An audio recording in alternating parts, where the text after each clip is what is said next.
नमस्कार, मी अक्षरा पाटील. पुस्तक वाचन या यूट्यूब चॅनलमध्ये आपणा सर्वांचं खूप मनापासून स्वागत. मित्रांनो, डॉक्टर सुधा मूर्ती यांच्या बकुळा या कादंबरीचं आपण वाचन करीत आहोत.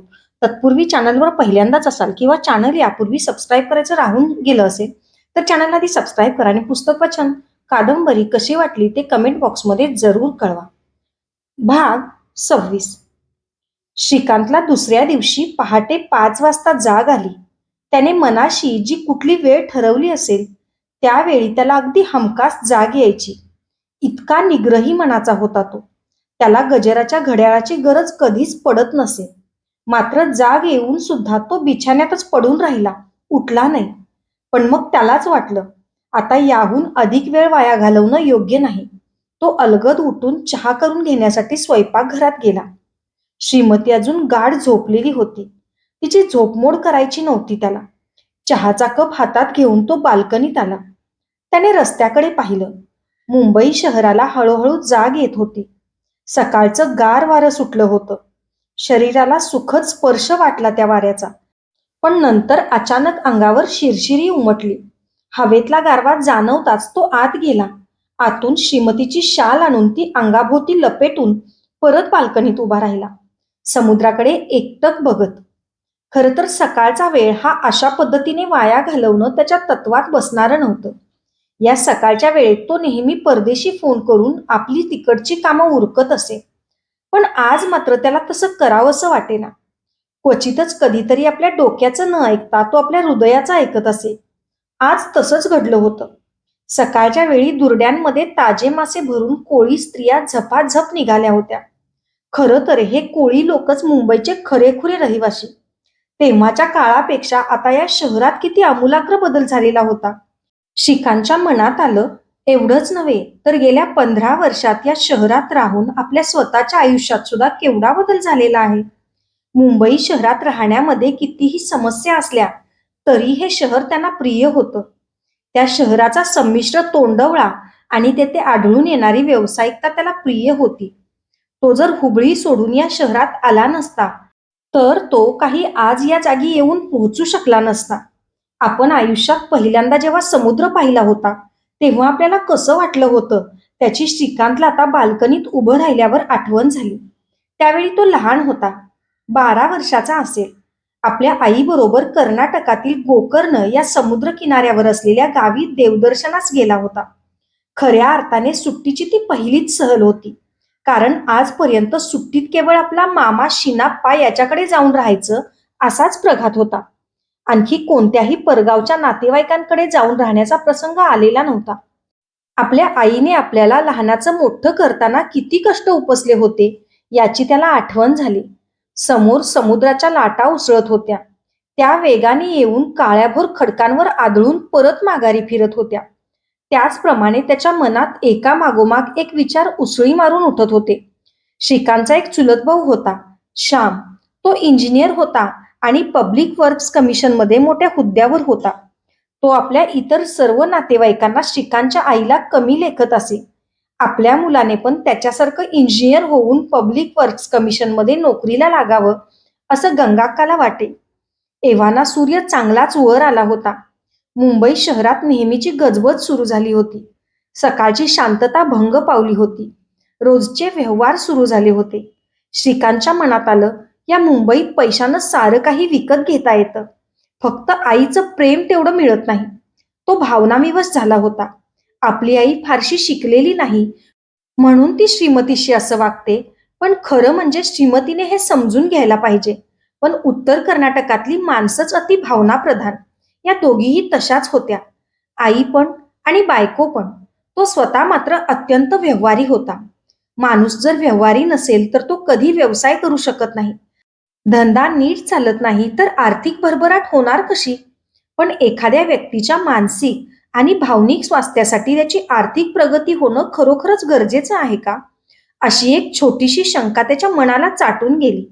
त्याच्या विचारांचा प्रवाह त्याला बघता बघता हुबळीच्या आपल्या घरी घेऊन गेला. दोन्ही कुटुंबामधील शत्रुत्व अजूनही कायमच आहे असं त्याच्या मनात आलं आणि त्याला त्याचा विषाद वाटला. अचानक त्याला बकुळीच्या फुलांची आठवण झाली. किती दिवसात बकुळीचं झाड पाहिलं नव्हतं. बकुळीच्या फुलांचा वास घेतला नव्हता. इथे मुंबईत मिळतात का बकुळीची फुलं? श्रीमतीला सांगितली पाहिजेत आणायला. ती नक्की हर प्रकारचे प्रयत्न करून कुठून तरी मिळवून आणेल.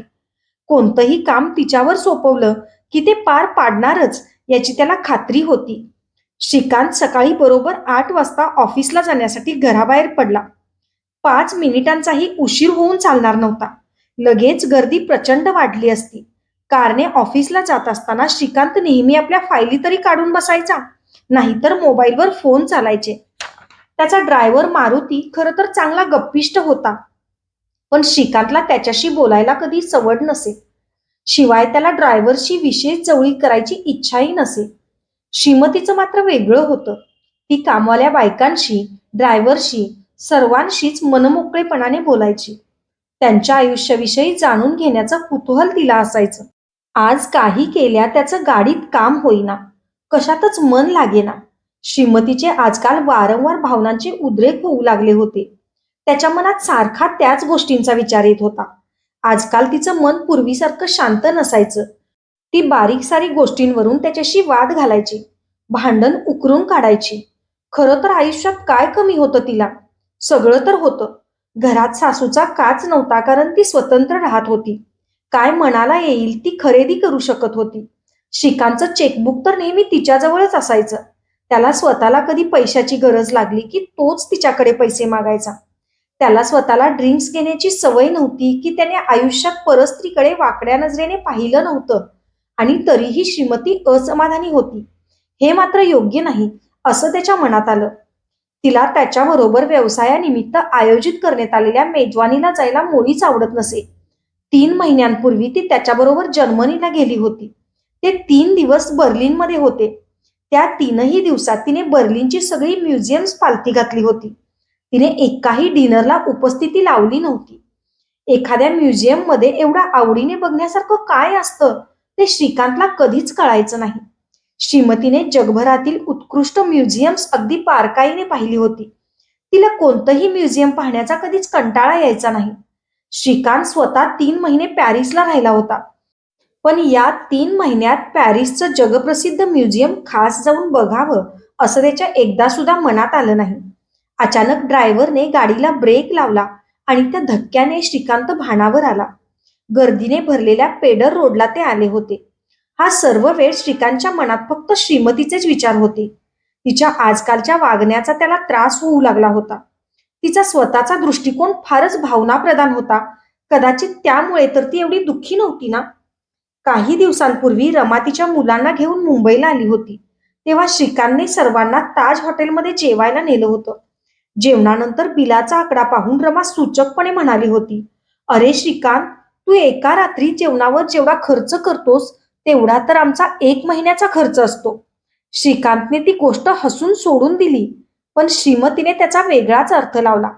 आपण दोघे इथे ऐशोआरामात राहत असताना रमा आणि तिचे कुटुंबीय लहान गावात खितपत पडले आहेत, असंच तिला त्यातून सुचवायचं आहे असं श्रीमतीला वाटलं. त्यावर श्रीकांतने नंतर श्रीमतीला समजावलं, "अगं श्रीमती, आजवर रमेनं कधी 5 स्टार हॉटेल पाहिलेलं नाहीये. तिचं बोलणं काय मनावर घेतेस तू?" श्रीकांतच्या परत मनात विचार आला. आपल्या आईने जन्मभर खस्ता खाल्ल्या, स्वयंपाकघरात राब राब राबली, चुलीवर स्वयंपाक केला, पाटा वरवंटा, खलबत्ता, रगडा अशा गोष्टी वापरल्या. श्रीमतीचं आयुष्य मात्र सुखात गेलं होतं. तिच्याकडे नेहमी स्वयंपाकी असायचा. तिने देश विदेशात भरपूर प्रवास केला होता. या सगळ्या गोष्टी तिला मिळण्याचं एकमेव कारण म्हणजे आपण जन्मभर परिश्रम केले, मेहनत केले आणि हा पैसा मिळवला. कंपनीची भरभराट झाली आणि त्याबरोबर आपली स्वतःचीही झाली. मग श्रीकांतचंच काम, त्याचं राहणीमान, कंपनीसाठी त्याला करावे लागणारे दौरे, पार्ट्या, या सर्वांबद्दल ती टीका कशी काय करू शकते? हे तिचं तरी बरोबर आहे का? त्याच्या मनात आलं. कार एव्हाना नरिमन पॉइंटला येऊन पोहोचली होती. आता मात्र त्याच्या मनातून गंगाक्का, रमा आणि श्रीमती या सर्वांचे विचार नाहीसे झाले. त्याची जागा कम्प्युटर, स्पर्धा, ईर्ष्या आणि महत्वाकांक्षा यांनी घेतली. भाग 27. हरीशने श्रीकांतला पाहिलं आणि तो धावतच आला. "Shrikant, I am extremely sorry. मी सांगायला विसरलो. IITचे राज्यमंत्री आपल्याकडे भेटीसाठी येणार आहेत. ती बातमी ऐकताच श्रीकांत केवळ क्षणभरासाठीच अस्वस्थ झाला. हरीश, अरे इतकी महत्वाची गोष्ट मला सांगायला कशी काय विसरलास तू? अक्षम्य आहे हे. श्रीकांत तातडीने त्याच्या केबिनमध्ये शिरला. केबिन मोठे होते. आत मोजकसच फर्निचर होतं. श्रीकांतची आवड अत्यंत अभिरुचीपूर्ण होती. एखाद्या आधुनिक अमेरिकन कंपनीच्या ऑफिससारखं त्याचं ऑफिस होतं. भेटीसाठी आलेल्या प्रत्येक व्यक्तीची गाठ श्रीकांत घेत नसे, पण अतिमहत्वाच्या लोकांनाच तो भेटीसाठी वेळ देत असे. विविध क्षेत्रातील विविध विषयांबद्दलचं त्याचं सखोल ज्ञान पाहून लोक आश्चर्याने थक्क होत.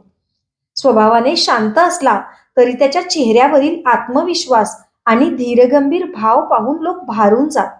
आपल्या समोरील पाहुणा बडा असो की छोटा, लहान असो की मोठा, श्रीकांत सर्वांशीच आत्मविश्वासाने पण आपुलकीने वागे. त्याचं नेहमी एकच म्हणणं असे, माणूस जर सातत्याने यशस्वी होत राहिला तर ते त्याच्या डोक्यात शिरून तो उन्मत्त होतो, पण जर क्वचित कधीमधी त्याच्या पदरी अपयश आलं तर त्याच्या अंगचा आत्मविश्वास वाढतो. श्रीकांतने आपल्या दिवसभराच्या वेळापत्रकात तातडीने फेरफार करून मंत्र्याच्या स्वागताची तयारी सुरू केली. हा आपला मित्र श्रीकांत गेल्या 15 वर्षात केवढा आमूलाग्र बदलून गेलाय, हरीशच्या मनात आलं. दोघांनी जेव्हा IITत प्रवेश घेतला तेव्हा हरीश मुंबईकर मुलगा होता, तर श्रीकांत एका लहानशा गावातून आलेला. पण श्रीकांत त्याच्याहून कितीतरी वर गेला होता. दरवर्षी त्याची प्रगती होतच चालली होती. पण त्याचबरोबर त्याला कामाचं जणू व्यसन जडलं होतं. 24 तास काम, काम काम काम. या कामापुढे कशाचीही शुद्ध उरली नव्हती त्याला. सुरुवातीला माणसं पैशासाठी काम करतात, पण हळूहळू पैशाचं स्थान दुय्यम होऊन जाऊन माणूस सत्तेसाठी काम करू लागतो. सत्ता, पद, प्रतिष्ठा याची त्याला नशा चढते. कोणत्याही महत्वाकांक्षी व्यक्तीला या सर्व गोष्टींची जणू चटक लागते. तो त्यांच्या आहारी जातो. माणूस जितका जास्त काम करतो तेवढी जास्त सत्ता त्याच्या हाती येत असते. अशा माणसाला आपल्या कामाव्यतिरिक्त बाहेरच्या जगातील कोणत्याही गोष्टीविषयी काहीही रस राहत नाही. पण असे लोक जेव्हा म्हातारे होतात तेव्हा त्यांचं काय बरं होत असेल? हरीशच्या मनात आलं. एक यशप्राप्तीचं पान वगळता त्यांच्या आयुष्याच्या पुस्तकाची राहिलेली सगळीच पानं कोरी असतात. श्रीकांतच्या जीवनात पुस्तकात विविध कम्प्युटर लँग्वेजेस, स्पेसिफिकेशन्स आणि प्रोडक्ट सापडतील, पण पत्नी, कुटुंबीय किंवा मित्रपरिवाराला त्यात काहीही स्थान नसेल असं हरीशला वाटलं. अर्थात श्रीकांतने ज्या प्रकारचं यश मिळवलं होतं त्यासाठी त्याला पत्नीचीही अगदी सुयोग्य जोड मिळाली होती. अशा माणसाची पत्नी कशी हवी? तर त्याला सतत आधार देणारी, अत्यंत बुद्धिमान, तरीही त्याचं सगळं आज्ञाधारकपणे ऐकणारी आणि मुख्य म्हणजे स्वतःच्या करिअरविषयी महत्वाकांक्षा नसलेली. बुद्धिमान स्त्रिया या बरेचदा महत्वाकांक्षी असतात, तशाच त्या आज्ञाधारकही नसतात. श्रीमतीसारखी पत्नी श्रीकांतला मिळणं हा खरोखर एक अपवाद होता. हरीश विचार करत राहिला. श्रीकांतचं लग्न जर प्रभासारख्या एखाद्या स्त्रीशी झालं असतं तर? ती काही पतीला साथ देणाऱ्या, आधार देणाऱ्या स्त्रियांपैकी नव्हती. किंवा रेखासारख्या स्त्रीशी झालं असतं तर? ती तर स्वतःच एका कंपनीत सिनियर एक्झिक्युटिव्ह होती. या सर्व प्रश्नांचं उत्तर अगदीच उघड होतं. मग श्रीकांतचं लग्न टिकूच शकलं नसतं. एकतर श्रीकांतने तिला सोडलं असतं, नाहीतर तिने श्रीकांतला सोडलं असतं. हरीश विचारात गढून गेला होता. श्रीकांतच्या आवाजाने त्याची तंद्री भंग पावली. मंत्र्यांची भेट पार पडली होती. श्रीकांतचा आवाज परत एकदा आनंदी आणि आत्मविश्वास पूर्ण येत होता. हरीश त्याच्यापाशी जाऊन म्हणाला, वा, कमालच आहे हं तुझी श्रीकांत. इतक्या कमी वेळात सगळं कसं काय जमवलंस तू? हरीश, अनुभव हाच माझा गुरु. पण या गुरुजींना फार मोठी गुरुदक्षिणा मोजली आहे मी. केवळ 10 वर्षापूर्वी ट्रेनी सॉफ्टवेअर इंजिनियर म्हणून मी या कंपनीत लागलो. आज मी डायरेक्टर झालो आहे. या ठिकाणी मला कधीच कुणी गॉडफादर नव्हता मदत करायला. तुला याची पूर्ण कल्पना आहे. मी माझ्या वैयक्तिक सुखाची कधीही पर्वा केली नाही. माझी जातपात कोणती हे सुद्धा या कंपनीत कोणाला माहीत नसेल. मी या कंपनीच्या भरभराटीसाठी अविश्रांत मेहनत केली आहे. यशप्राप्तीला कधी शॉर्टकट नसतो. श्रीकांत परत आपल्या केबिनमध्ये गेला. प्रिया त्याच्या डायरीतील पुढच्या नोंदी तपासत होती. हरीश श्रीकांतच्या मागोमाग त्याच्या केबिनमध्ये शिरला. श्रीकांत आपल्या सर्व प्रोजेक्ट मॅनेजर्ससाठी कोडाई कॅनालला एक सेमिनार आयोजित करायचा आहे.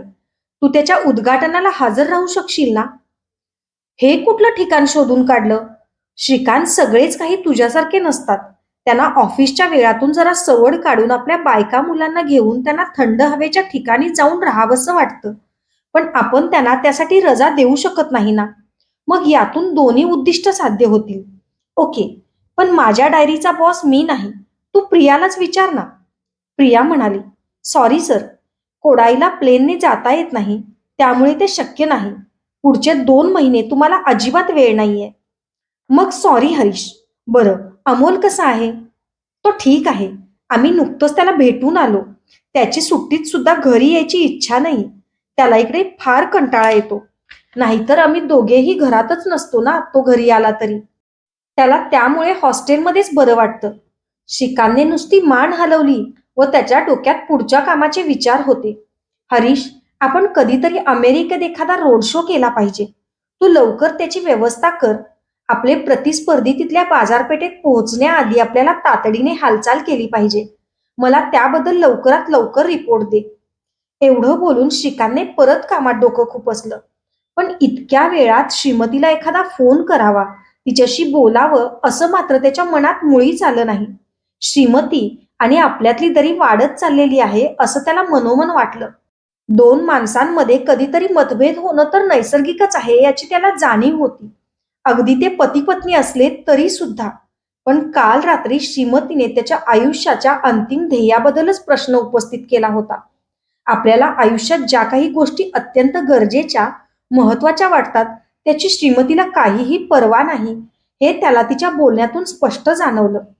याआधी कधीही त्याला श्रीमतीशी बोलायचं असलं की तो स्वतः तिला फोन लावत असे. प्रियाला सांगत नसे. त्यामुळे त्याने स्वतः तिला फोन करण्यासाठी फोन उचलला. तेवढ्यात प्रियाने त्याला निरोप सांगितला. चेअरमननी ताबडतोब श्रीकांत आपल्या केबिनमध्ये बोलावलं होतं. हातातील उचललेला रिसिव्हर तसाच खाली ठेवून तो उठला आणि चेअरमनच्या केबिनमध्ये गेला. अशाच नवनवीन आणि विविध विषयांवरच्या कथा, कविता आणि पुस्तकांसाठी पुस्तक वाचन बाय अक्षरा पाटील हे चॅनल सबस्क्राईब करा. आणि पुस्तक वाचन कसं वाटलं, कादंबरी कशी वाटली ते कमेंट बॉक्समध्ये कळवा. थँक्यू.